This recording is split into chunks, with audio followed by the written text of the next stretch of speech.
Assalamualaikum warahmatullahi wabarakatuh. Ya, kembali bersama saya Rian Irawan Haryadi di acara podcast Ideologi Minorisme Rianisme. Pada podcast kali ini kita kedatangan seorang tamu, seorang pengusaha sirup pala yang bernama Alex Zubaidi atau Saleh Zubaidi ya. Alex ini adalah seorang pengusaha sirup pala dari Bogor. Pala adalah sebuah komoditas yang sudah lama diperebutkan oleh bangsa-bangsa internasional selama berabad-abad yang lalu di negara ini, tapi sekarang mulai kehilangan pamornya. Nah, melalui tangan Pak Alex ini, sirup pala, buah pala mencoba dinaikkan kembali untuk mengingatkan kepada kita betapa sangat berharganya kekayaan alam dari Indonesia ini. Tidak berlama-lama, kita akan segera sambungkan saja kepada Pak Alex Salebrik Zubaidi yang akan segera membagikan tips-tipsnya untuk menjadi seorang pengusaha dan UMKM. Silakan, Pak Alex.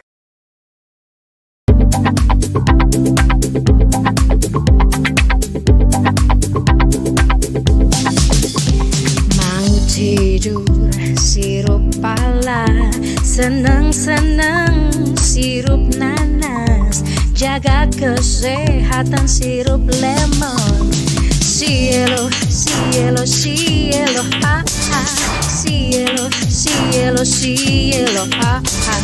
Banyak karya, banyak manfaat, banyak main, banyak taman. Jangan bikinlah masalah. Cielo, cielo, cielo, ah ah, cielo, cielo, cielo, ah ah, ah. Cielo, sirup buah asli.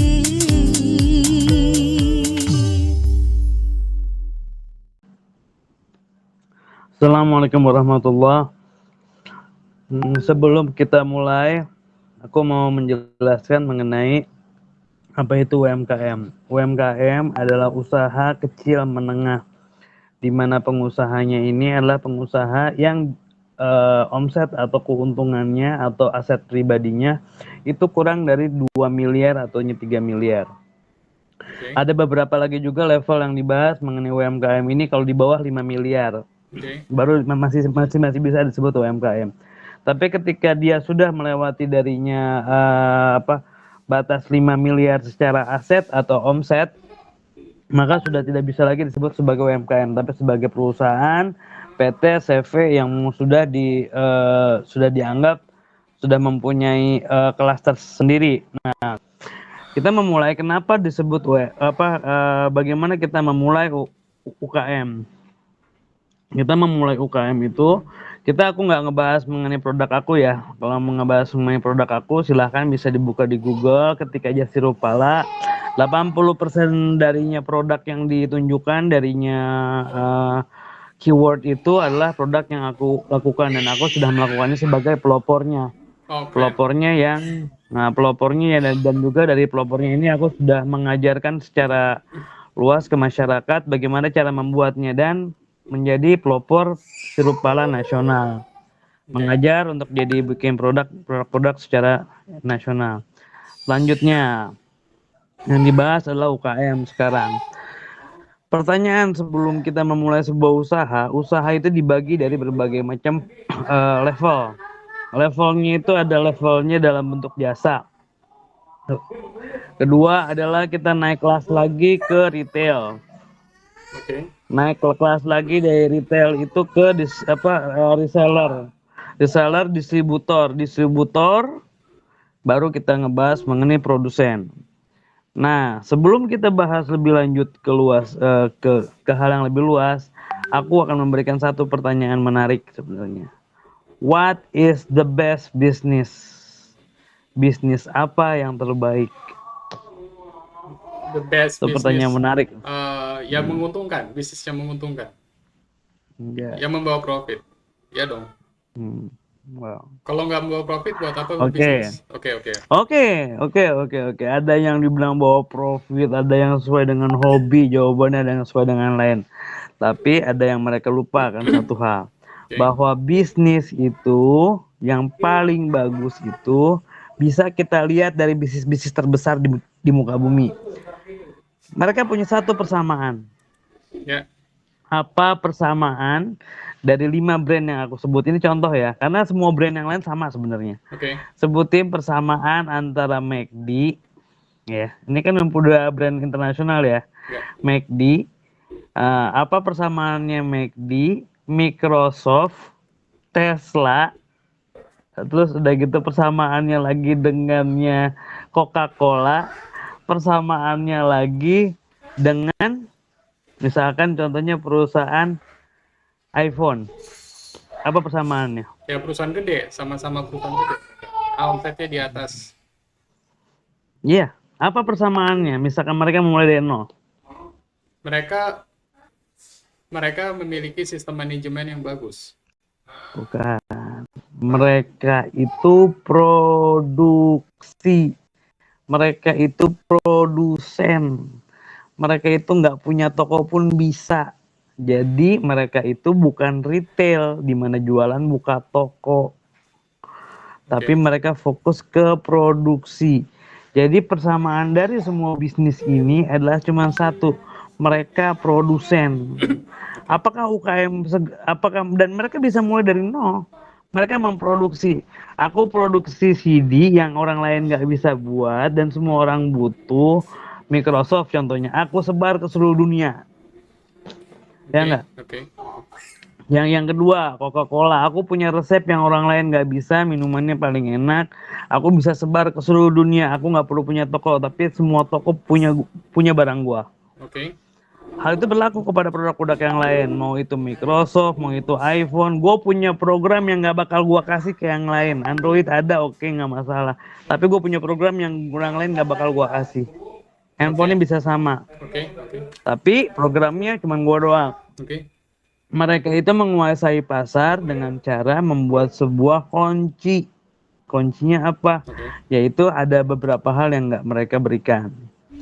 Apakah UKM bisa memulai sebuah produk yang apakah UKM ketika orang memulai bisnis, kadang-kadang orang berpikir gue buka toko handphone deh gitu, gue buka gue buka kafe deh, gue buka toko baju deh, gue buka toko.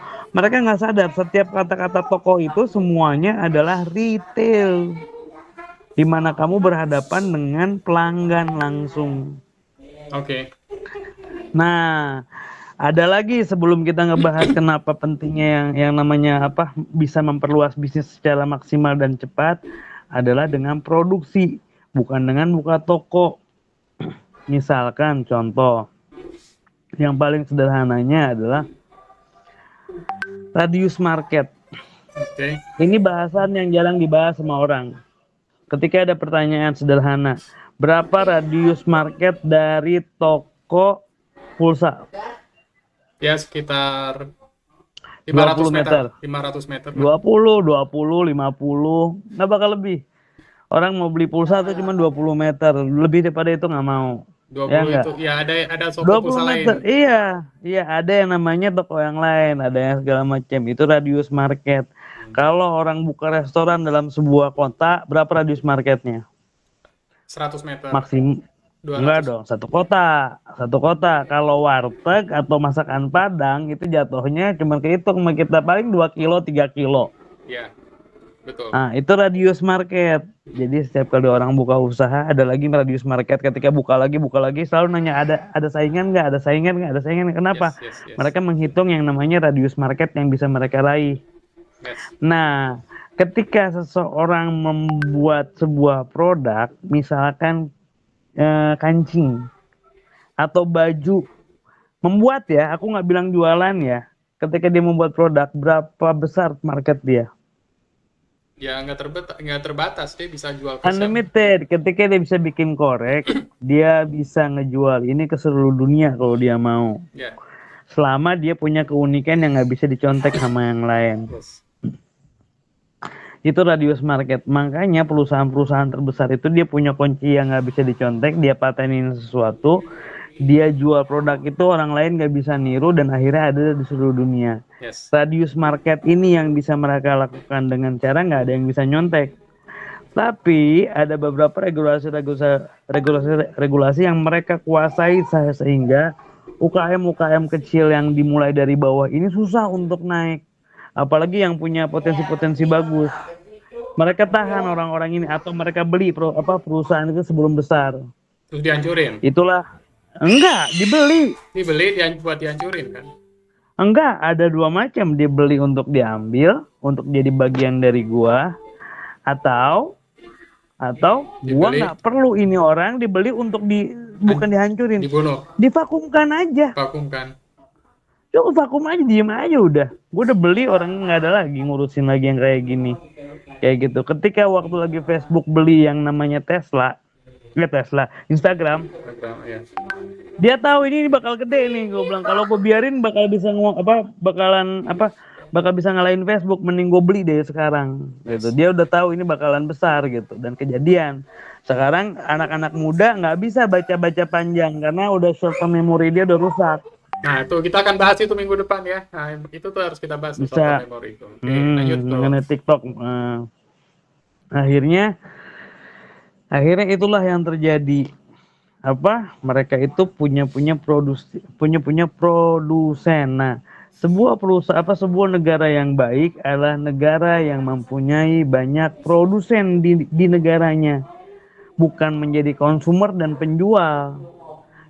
Negara kita itu negara yang terlalu banyak iklan di berbagai platformnya, adalah platform penawaran untuk impor.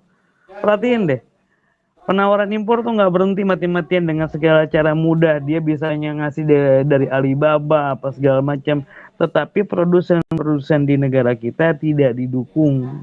Oke. Kenapa? Memang sudahnya dibuat, sudah dikonsepkan untuk menjadi konsumen. Padahal yang harus diangkat itu adalah produsen-produsen yang sedang dari masih UKM ini, diangkat sekuat mungkin oleh pemerintah agar mereka itu bisa mengalahkan yang besar-besar. Beberapa produsen-produsen kecil ini bahkan mereka takut kalau produsen ini bisa mengalahkan masyarakat, bisa ngambil hati masyarakat, dan bahkan bisa mengalahkan yang besar. Makanya kalau misalkan nggak bisa dibeli, mereka berusaha ngancurin atau memblokir dari berbagai macam. Hal itu terjadi ke aku gitu kan. Mereka ngeliat potensinya ke aku, akhirnya diblokir dari berbagai jalan, dan nggak ada masalah gitu. Mereka nggak sadar gue punya sejuta ide gitu. Oke. Nah, luar dari itu lagi, kembali ke bahasan UKM. Negara yang bagus adalah negara yang mendukung UKM-nya yang produsen, bukan UKM-nya yang jualan, atau UKM-nya yang fokus untuk menjual produk-produk dari luar negeri dijualin sama dia, atau dia bukanya retail. Contoh, kalau misalkan seseorang buka restoran, ketika restoran itu udah rame, kapasitasnya udah penuh, kapasitas bangkunya ada cuma 30, dia harus nggak bisa diperluas lagi. Kenapa? Parkirnya udahnya segitu maksimal, tempatnya udah nggak bisa diperluas segala macam. Makanya dia harus buka cabang di 30 km selanjutnya atau 50 km selanjutnya. Ya, oke. Buka cabang. Oke. Permasalahannya adalah ketika salah satu cabangnya runtuh di cabang ketiga atau keempat, Yes. terjadi subsidi silang. Ketika terjadi subsidi silang, itulah kehancuran para UKM. Berpikir seharusnya ketika men-leverage itu usaha mereka adalah dengan cara membuka cabang. Inilah kehancuran UKM yang mulai pada buka retail, kayak mau buka kayak toko kue atau apa, mereka fokus buat buka cabang. Seharusnya mereka naik kelas. Naik kelas Contoh, gimana? nah ini contohnya, aku kasih contoh. Misalkan seseorang yang jualan korek, khusus toko korek misalkan ya. Ketika dianya mau udahnya lumayan bagus, penjualan dia udah bagus, jangan buka cabang. Jangan. Jadi gimana? Dia harus naik kelas. Gimana cara naik kelasnya? Dia jadi distributor korek dari toko-toko yang ada sekeliling dia. Jadi dia cari distributor gitu. Bukan, dia jadi distributor. Dia ngambil ke produsen besar, dia jadi distributornya, dia masukin ke toko-toko lain. Jadi dia punya toko-toko toko-toko bayangan tanpa harus membuka toko. Oh, oke. oke, gue paham. Aku ganti bahasanya, Tapi Ada gini tuh, orang dia memulai dari mana? Dia memulai dari produsen atau memulai dari toko toko? boleh, nggak ada masalah. Mau mulai dari toko atau mau mulai dari produsen nggak apa-apa. Ini aku kasih contoh dari mulai dari toko dulu. Oke, Gue oke, jualan rokok. oke. Ketika gue jualan rokok, gue udah mulai bagus jualan rokoknya, udah mulai rame. Orang-orang mulai pada bulak-balik ke gue karena harga tetap rokok di tempat gue murah. Akhirnya yang gue lakukan nggak gue buka cabang dengan buka toko rokok yang lain, tapi gue jadi distributor rokoknya Envio Hmm. di mana Di mana di daerah daerah lo? gua. Nggak, daerah gua nih ngambilnya ke gua. Begitu gua udah lebih kuat lagi, gua jadi distributor tunggal yang paling besarnya, yaitu distributor utama Oke. yang masukin ke distributor sekelilingnya. Ketika gua udah lebih cukup kuat, bahkan gue darinya distributor biasa aja bisa naik kelas menjadi produsen, memproduksi sendiri ini rokok. Kenapa? Market yang sudah dibuat darinya membuka berbagai macam, masukin ke toko-toko ini udah punya market untuk memasukkan rokok yang dia buat sendiri. Tapi sorry bro, kalau Itu sorry gue potong. Tapi produsen itu kan butuh riset bro. Lo kan membuat sesuatu yang baru gitu. Nggak bukan. salah. Bukan research. Permasalahannya orang ketika seorang membuat sebuah produk itu, mereka itu terlalu banyak riset. Yang benar itu bukan riset, tapi diferensiasi produk yang mau ditawarkan ke masyarakat. Contoh misalkan itu Microsoft ketika dia ngeluarin Office dan Windows, itu dia tuh pilihan ketiga itu dia tuh salah satu pilihan darinya ada 10 pilihan produk yang mau mereka luncurkan, yang sudah bahkan mereka luncurkan. Ada 10 produk besar dengan berbagai macam ide dari semua pegawainya. Nih aku mau luncurin 10 macam program gitu. Yang lain ternyata yang unggulan-unggulan mereka nggak ada yang laku. Ternyata yang laku Windows. Nggak taunya yang lakunya Office. Akhirnya Office-nya dipecah sama dia. Akhirnya dijual lagi apa jadinya publisher, dia ganti. Udah gitu Microsoft apa dia pecahin dari situ. Outlook apa dia pecah satu-satu. Dia jual per CD. Nah, jadi apa? Perbanyak pilihan produk yang diproduksi dengan berbagai macam merek yang berbeda, atau mungkin dari brandnya aja yang diambil. Misalkan aku tetap memang kalau aku bikin sirup pala, nanas, lemon, tetap yang paling kuatnya kan pala. Oke. Kayak gitu. Oke. Ternyata yang benar-benar jadi unggulan memang pala karena memang udah pilihan nomor satunya dari awal, ya kan? Ada juga perusahaan yang mengeluarkan berbagai macam produk, bahkan mereka beli ide-ide orang lain buat bisa mengeluarkan produk.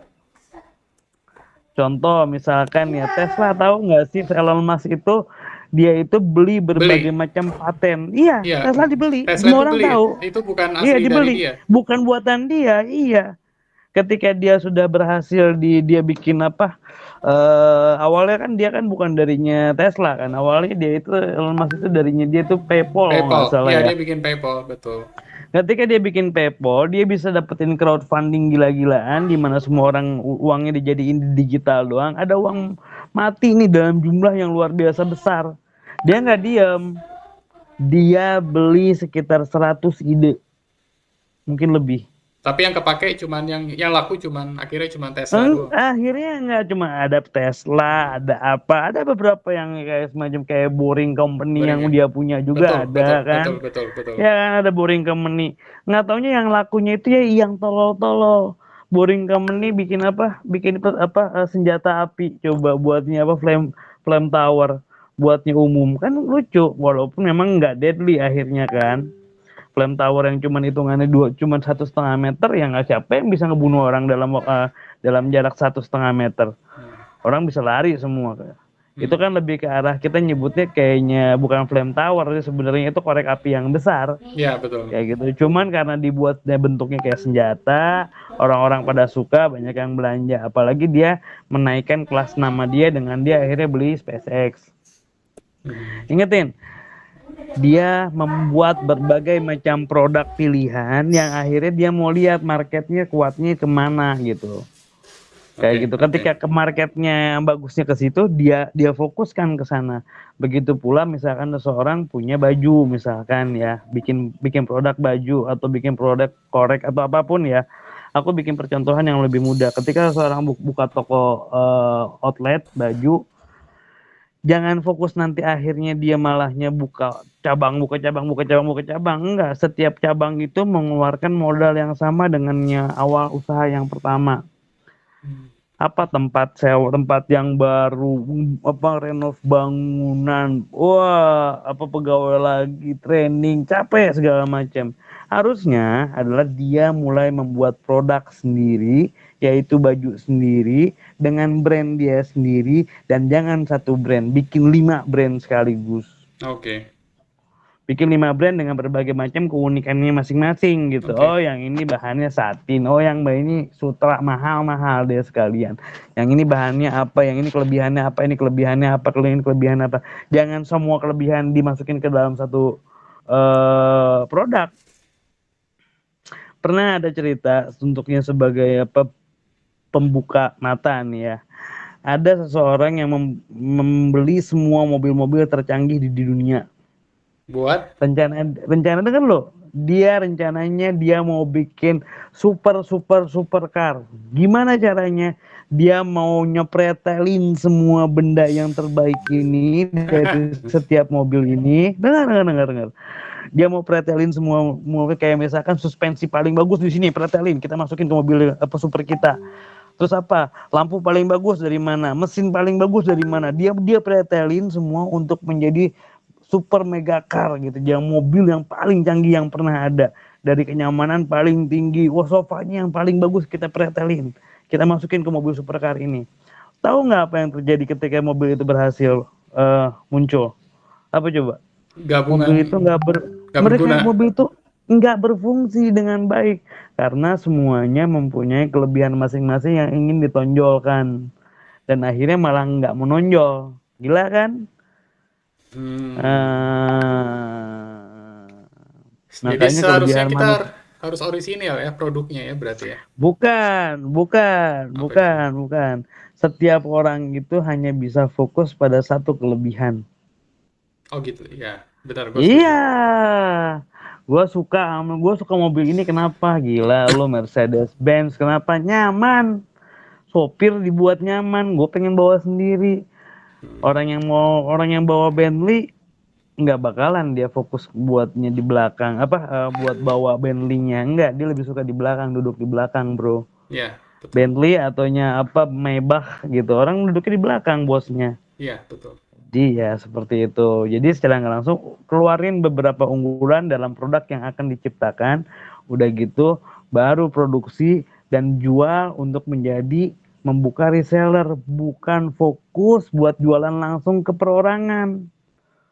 Jangan jual ke perorangan, tapi jual ke toko. Jadi kamu punya toko bayangan.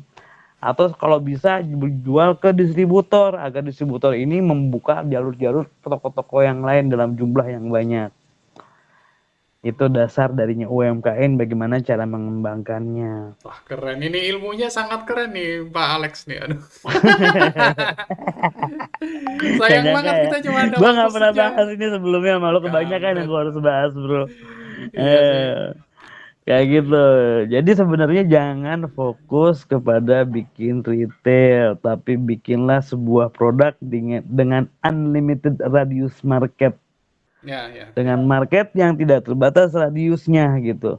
Kalau kita fokus kepada sebuah produk yang radiusnya terbatas dan fokus kepadanya konsumen, maka kita akan terbatas kesempatan waktu buat pengembangannya.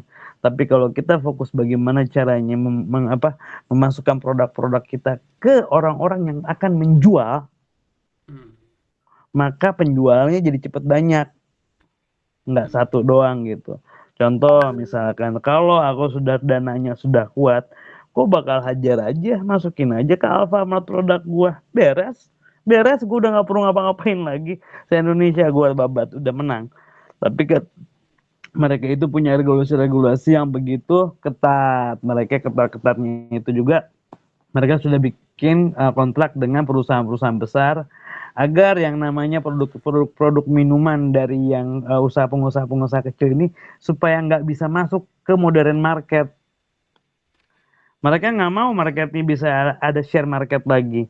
Makanya dari sejak 10 tahun ke belakang, produk minuman atau produk-produk yang ada di Alfamart, Indomaret atau minimarket atau modern market itu produk-produk yang sama selama 10 tahun ke belakang. Kenapa?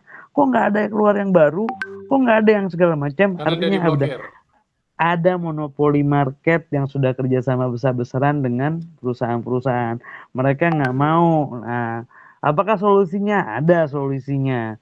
Solusinya yaitu bikin minimarket yang dengan pola yang sangat berbeda, dengan bentuknya pengajaran, dengan tidak memakai produk-produk yang sudah menjadi modern market yang ada.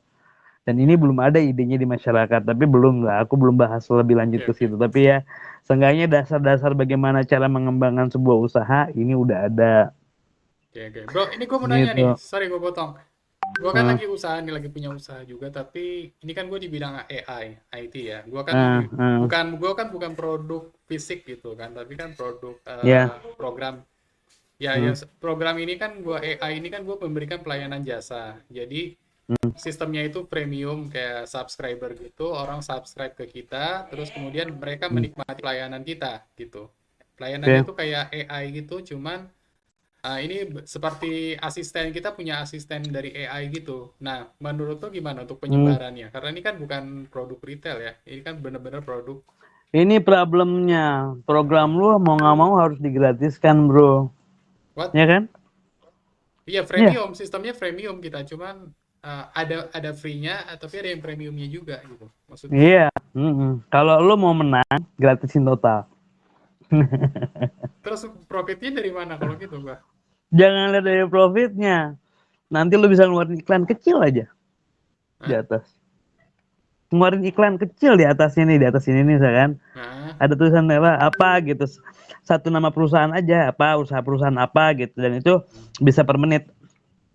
hmm, Iklan aja, kasih iklan di situ, ngerti nggak? iya. Kalau dia mau ngeklik ya, ya nggak. Ya, hmm, gue juga kepikiran gitu sih. Gue kok kepikiran gue bikin kayak semacam Google Gratisin. Google Meet atau Zoom gitu kan, tapi pakai iklan. Jadi kita tuh gratis semuanya, gratis. Cuman ada iklan yang lewat gitu. Pengennya sih gue kalah seperti itu. kalah Apa? kalah pasti orang nggak mau pakai kalau udah ada iklannya. Kasih aja gini, yang orang cari itu sekarang ini kalau nggak murah gratis. Begitu dia ngerasa apa di nggak nyaman akan sesuatu, mereka pindah dengan cepat. Orang terlalu cepat loh, apalagi yang namanya lu mau bikin AI segala macam. AI-nya sendiri kan sebenarnya kan udahnya tinggal copy paste. Bahan apa, ilmu dasarnya apa, Chat coding GPT. dasarnya. Hmm, Iya, chat GPT. iya, Lu tinggal ngopi paste dari situ. Lu nggak buat dari dasar lo ini, ngerti nggak? iya, iya, betul, betul. Iya, kalau kalau lo ngebuat dari dasar, berapa perusahaan yang lo harus pegang, Iya, berapa betul. juta dolar yang lo harus punya, benar Betul, betul, nggak mau, betul. bikin yang gratis, bikin sesuatu yang gratis total, jangan mikirin iklan dulu. Lo tahu Nine Gag itu nggak ngeluarin iklan selama 8 tahun. 8 Dia tahun. bikin komunitinya itu 8 tahun lebih bahkan mungkin. Dia nggak ngeluarin iklan 8 tahun, dia bangun dulu komunitinya sampai komunitinya tahu apa yang dia suka dari tempat itu. Oh, tempat ini anonimus, gue bisa ngomong seenak kepala gitu ya enggak. Oh, tempat ini di sini nggak ngeluarinnya emoji ajib, nggak ada yang bisa pakai emoji kayak setan, kayak anjing-anjing pakai emoji. Oh, di sini nggak nerima TikTok. Oh, ini kesukaan dari tempat gua. Semua orang yang ngeluarin TikTok dibilang sampah. Oke, gua satu satu visi sama orang-orang ini. Setelah 8 tahun komunitasnya keluar, dia ngeluarin iklan anjing, gua bilang. Tapi apa? Orang tetap pakai. Iya, Iklan akhirnya kejual. karena sudah tertarik sama Makanya itu. udah kebuat, udah kebentuk hukum-hukum yang mereka setujui semua. Oh, setiap hari Rabu adanya apa? This is Wednesday, my dude, gitu kan, ada jelat-jelit kayak gitu. Setiap hari Jumat ngeluarin kodok atau apa? Ya, Frog Frogchan. of Ah, frog chan whatever lah. Jadi mereka itu udah bikin semacam kultur sendiri. Ketika kulturnya sudah terbentuk, baru ngiklan. oke, oke, oke. Dan akhirnya baru dia ngeluarin premium. Dia kasih premium cuma berapa? Cuma $2. tapi ada 1,5 juta orang mencret lo duit langsung begitu aja. Ya 2 Tapi juta 8 tahun dolar. dulu lu Heeh. bangun. Bangun Iya, dulu tapi bangun dulu yang namanya komunitasnya. komunitinya. Kalau lu belum punya komunitinya, ngapain mereka mau sama lu?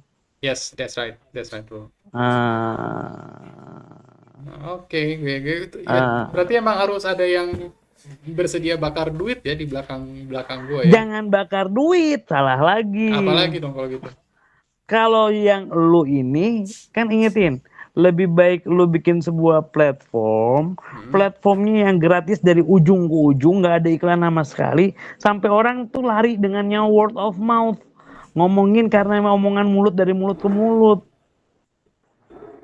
Nggak ada iklan sama sekali nggak ada iklan total. Gua pakai Al-Quran, ada satu Al-Quran, gua pakai 4 tahun tuh aplikasi karena gue bisanya ngejawab sesuatu pakai ayat dengan kecepatan lebih daripada kurang dari 5 detik. Lo bayangin lo, gue bisa buka ayat ketika orang nanya sesuatu, nih jawabannya. Gua nggak perlu, lo lihat sendiri kan, lu nanya apa, gue udah bisa dapat jawabannya kan. Ya, oke. Tapi sekarang itu aplikasi bangsat udah ngeluarin iklan gitu, ngerti nggak? Segitu Quran loh.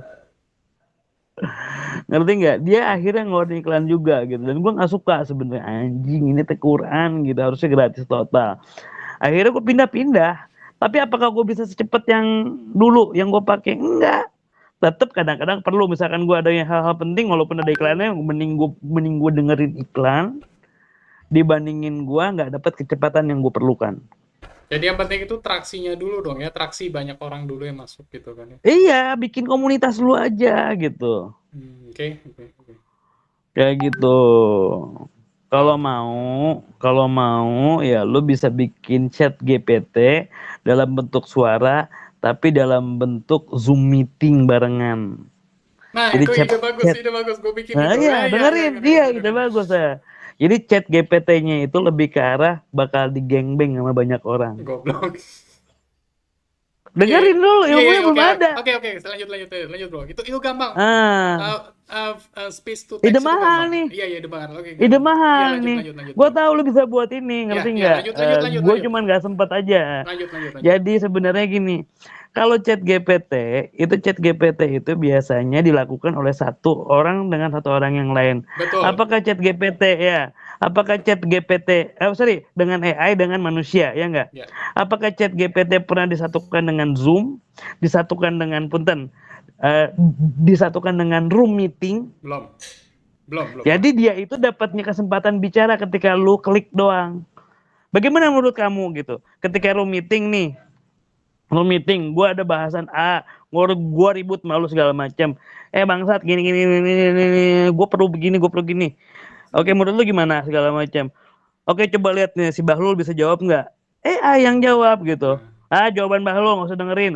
Ngerti nggak? Ya, bener. Lo gila lo, anjir lo ide lo, men. Mahal. Gue bikin. Anjir ya lo bener bro. Ngerti nggak? Kasih kesempatan dia bicara ketika sudah ada keributan gitu, baru pertanyaan itu dikeluarin berbarengan dengan orang yang melakukan Zoom meeting atau voice meeting. Anjir, gitu. Jadi kayak gue punya sekretaris pribadi ya di samping diri gue ya. Buat ngeributin doang gitu. Kalau pendapat dia gimana? Oke, gue butuh jawaban ini deh. Gini. Tunggu gue lupa nih segala macam. Gue ada bahasan ini nih misalkan ya. Ngomong-ngomong soal di kota New York ada berapa jumlah orangnya ya yang kira-kira menggunakan HP-nya ya? Coba chat jawab, ketik kek, mau itu bentuknya ngetik bisa, mau itu bentuknya apa? Voice bisa. Bisa. Tapi kan itu kan bisa berkembang pelan-pelan dari teks lu aja deh. Diketik di bawah, chat GPT ngejawab, beres. Matiin lagi mic-nya. Oke, matiin lagi. Oke. Jadi kayak matiin lagi, ngobrol lagi kayak gini. Jadi kayak gue punya sekretaris ya, Lex ya. Bukan sekretaris. Enggak, gue punya orang yang bisa ngejawab pertanyaan-pertanyaan yang nggak perlu gue hafalin. Iya, punya asisten. Gimana menurut lo? Gini. Oh ya. Nah, menurut dia kayak gitu tuh. Menurut lo gini. Enggak, ini asisten bersama, enggak cuma buat lo doang. Iya, betul. Nah, nanti ujung-ujungnya manusia bakal belajar untuk ngegengbeng si ChatGPT. Ya, betul. Bener. Promptingnya barengan kita. Promptingnya barengan. Together, prompting together. Lo anjing lo, bener anjing lo, Lex. Gak ada yang bisa. Nggak ada yang bisa baca ini bro. Anjir belum bener Gua lo bro, aja bro, gimana? anjir lo. Lo belum mikirin bagaimana cara ngancurin AI. Gue udah tahu Ya ya jalannya dari nanti dulu. jangan di sini. Nah itu jangan, ini ide bisnis dulu. Eh, Gue mau kembangin ini ya. Nanti itu nanti kalau kita udah launching kita baru kembangin. Oke bro. Oke, Nah, back nggak to. maksudnya kalau gue mau ngacak-ngacak itu aja gue bisa gitu kan, Oke dan udah oke. gue lakukan udah sering gitu. Iya. Jadi gue bilang gue ngehajar robot bukan bukan sekali, bukan cuma orang atau dewa doang gitu, ngerti Oke, nggak? ntar dulu bro, jangan dibahas di sini. Itu soalnya ide pamungkas Ya, itu. maaf. Tapi ini Enggak buat sih, bisnis aja. bukan pamungkas, ada yang lebih gila lagi. Tapi jangan salah hal. Ini kan lelucon-lelucon bagusnya Iya ya. aja. Nah, ini gimana cara lo ngembangin si AI ini bukan menjadi sumber jawaban, tapi asisten jawaban Asisten jawaban, betul. atau Di situ. alternatif jawaban yang nggak Yes. perlu dihafal sama oleh masyarakat. Yes. Yes, betul Kita betul. ngobrol gini, segala macam, lagi ada Zoom meeting, oke? Coba ya, aku pengen tahu mengenainya apa jumlah restoran di Bogor. Oh, jumlah restoran di Bogor, bla bla bla bla bla bla bla, bla. Oke, menurut si Bahlul ini, ngerti nggak? Ngerti. Menurut analisa dia ada jumlah asisten ini. Jadi kita harus bla bla bla bla bla bla bla bla bla. Iklan kita harus, orang mau bikin iklan, mau bikin apa segala macam. Dia sebagai ngejawab apa yang gue perluin aja. Oke, keren. Keren. Gitu. Itu yang gue mau. Bukan sebagai pemberi konsekuensi jawaban akhir. Jawaban akhir itu harus dijawab sama sesama Kita sendiri. manusia Ya, betul, minimal. betul, betul. Manusia. Manusia harus Bukan manusia. dijawab oleh yang namanya chat GPT. Chat GPT nggak boleh ngasih pendapat, tapi ngasih informasi. Anjir. Jadiin kelas dia di posisi yang seharusnya. Lu Anjir, cuma bener ngasih loh. informasi. Lu bukan pemikir. Yang pemikir tuh manusia gitu. Ya. Tapi dia hanya punya data ibaratnya. Jadi dia cuma gudang data Iya, lu doang. punya data, lu nggak boleh mikir. Kenapa? Jawaban lu cuma sebagai jawaban alternatif yang akan dipikirkan oleh manusia. Kenapa? Karena lu nggak bakal bisa bikin musik, gitu aja. Lu nggak bakal bisa bikin musik yang gua suka dan cewek-cewek gua suka, gitu. Bener bro. Bener Ah, tuh bro. Ya ampun lo, anjing banget lo, bener. sekali ngobrol udah kehajar tuh miliaran dolar tuh bahasanya. Anjing bener. Balik Hmm. lagi nih ke UMKM nih ya. Gue mau tanya lagi nih. Sekarang gini, kan salah satu paham dari minorisme rianisme itu kan itu kita harus mendahulukan UMKM daripada oligarki. Tapi permasalahannya bro gini, oligarki itu kan mereka berlindung di bawah penguasa gitu kan. Mereka kan sama penguasa kan Ah, begini gini kan. Sedangkan UMKM kan tidak ya. punya akses ke regulasi, ke penguasa. Enggak, ini trik tipsnya aja Ah. bagaimana gitu gue supaya untuk mengatasi hal itu sebenarnya gue pengen tahu dari lo. Cuma salah satu aja, jangan ngikutin gayanya oligarki. Jangan ikutin gaya oligarki. Maksudnya? Oligarki, ya dengerin dulu nih gaya-gaya mereka nih ya. Satu, mereka pengen dapat keuntungan sebanyak mungkin Oke. dengan cara memotong berbagai macam hal-hal yang baik. Ya kan mereka Contoh, monopoli gitu kan.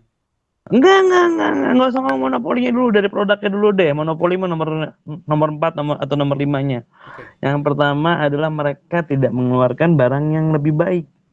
Kenapa? Mereka itu lebih ke arah mass production dengannya low cost. Itu cara berpikir mereka. Mereka nggak mikir kalau misalkan dengan high cost itu bagus juga gitu. Mereka tuh nggak mau ngeluarin produk dengannya super quality.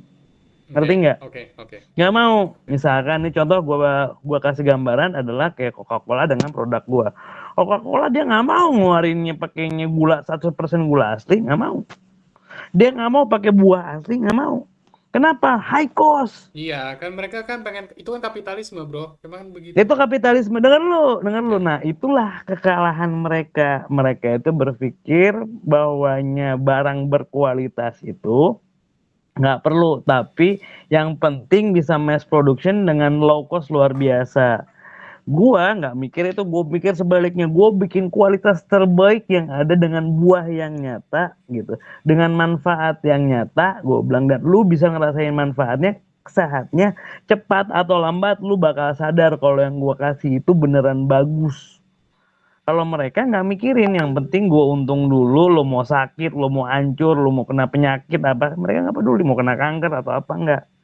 Mereka nggak ngeluarin what is your best product can give. Mereka nggak ngeluarin hal itu gitu. Nah, ketika mereka tidak melakukan itu, lu melakukan yang sebaliknya dari penjahat. Ngerti, Pak. Ngerti. Itu yang pertama. Oke. Yang kedua gitu, mereka tidak melakukan apa yang namanya bisnis-bisnis yang baik, sehingga nggak bakal dikenang sama banyak orang sebagai orang yang baik atau perusahaan yang baik. Lakukan yang sebersih mungkin. Gua halal 100%. Gua nggak pernah jahatin orang. Gua nggak bakalan makan uang haram. Hal-hal itu lakukan sebaliknya, di mana mereka melakukan hal yang sebaliknya gitu ya nggak. Ya, Mereka betul. bisa segala macam. Nggak apa-apa. You gonna become history kalau lu melakukan yang baik dibandingin lu menjadi orang penjahat dan dilupakan oleh sejarah selamanya. Oke, bro. Thank you, bro. Oke. Gitu. Ini Itu yang kedua. Hmm. Yang ketiga, monopoli. Mereka bikin monopoli. Enggak. Lu malah ngajarin bagaimana cara yang lain juga bisa berkembang. Serius. Lu iya, kan gua ngajarin bikin serupa orang lain, kan ke orang tolol gua. Iya, kayak Papua lo ngajarin caranya bikin. Gua ajarin Lo cara ajarin bikinnya. cara dari awal sampai akhir. Gila Dari lo. awal sampai akhir, dan bukan cuma di Papua, di berbagai dinas gua ajarin. Gua bikin market baru. Jadi untuk yang punya ilmu jangan pelit, ajarin ke yang lain biar marketnya jadi. Misalkan ada orang bikin rokok rokok rasa buah lu punya ilmunya, lu ajarin ke yang lain. Ada yang bisa bikin korek, ada yang bisa bikin baju, apa segala macam, ajarin secara gratis. Anjir. Lo nggak takut ide lo bakal Makan tuh ide. Orang yang kekurangan ide, orang yang tidak kreatif. Udah gitu aja. Simpel. Itu gua lo, anjir bener itu. Orang yang kekurangan ide, orang yang tidak kreatif. Gua pegang itu, Lex. Bener, Lex. Anjing ya, Anjing. santai jawaban cepet banget ya. Anjing nih bener anjing. Aduh. Tapi sayangnya ini udah hampir, udah jam 10.18. Oke, nggak apa-apa. Kita Ya, masih ada gua waktu 5 rasa menit. Ada waktu 5 menit. kuota gue mau habis, bro. Oke. Udah 143 mega lagi nih, kalau gue udah dapetnya apa warning tadi. Oke. Tapi seenggaknya jawaban yang didapat ini semuanya maksimal, dan bahkan ide buat lu juga dapat. Lu bisa gunain tuh ide gratis sampai seumur hidup. Nah, karena apa? Lu ikutin lagi, gue dasarin lagi ke ayat surat 36, surat Yasin ayat 21. Ikutilah orang-orang yang tidak meminta balasan kepadamu dan mereka adalah orang-orang yang mendapat petunjuk. Gue ulang. Ikutilah orang-orang yang tidak meminta balasan kepadamu dan mereka adalah orang-orang yang mendapat petunjuk. Jadi petunjuk yang paling bersih, yang paling hak adalah yang tidak meminta balasan apapun atau bahkan sedikit pun. Jadi itulah petunjuk yang paling hak, di mana petunjuk itu bukan cuma dari manusia, tapi petunjuk itu dia bisa ngasih arah, petunjuk dasar dari jawaban-jawaban dia. Oke. Itu saja dari gua rasa cukup banyak hal yang bisa diambil. Silahkan di save videonya, semoga bisa ada. Silahkan di share ke yang lain, bilangin ini menarik sekali. Semoga aja ya dari awal sampai akhir gua rasa nggak ada yang daging kata orang-orang zaman sekarang. Ini bukan daging lagi, ini tenderloin. Udah steak ya, tenderloin ini udah steak ya. Dari awal sampai akhir jawabannya ini bukan bahasan orang-orang yang kampungan gitu, yang jawabannya selalu ada di internet gitu kan, selalu ada di chat GPT gitu, atau selalu ada di apa? Selalu ada, nggak ada, gue tahu, dan selalu, dan nggak ada di ceramah-ceramah dari dosen atau apa, enggak. Ini dari hasil orang-orang yang kerja keras dengan kekuatan yang hak dan orang-orang yang mau ibadah. Siap bro. Dan nggak mau dibayar. Kayak gitu. Insya Allah semua apa yang gue kasih ini jadi manfaat buat masyarakat. Aku tidak meminta balasan, aku hanya berharap ridho dari Allah. Gitu aja, dan gue berharap juga ada manfaatnya dulu, dan lu gunain nih apa yang dikasih tahu tadi tuh. Lu memanusiakan manusia, jadiin chat GPT itu sebagai tempat buat ngegangbang, buat ngasih jawaban data doang. Stop. Lu tadi bilang apa? Lu tadi bilang memanusiakan manusia. Manusia ini sudah meminta jawaban bukan dari manusia yang lain, tapi dari AI. Nggak penting. Manusia kan nggak jadi manusia kalau dia nanya kepada sebuah benda yang berhala, gue nyebutnya malah. Lo dapat dari mana kata-kata? Dia nanya.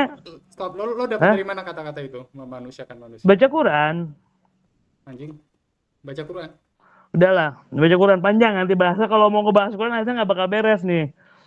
Ya, memanusiakan manusia supaya dia tidak bertanya kepada benda mati, benda yang tidak memikirkan, memakai hati dan memakai intuisi rasa. Makanya mereka nggak bakal pernah bisa bikin lagu, mereka nggak bakal pernah bisa bikin ayat.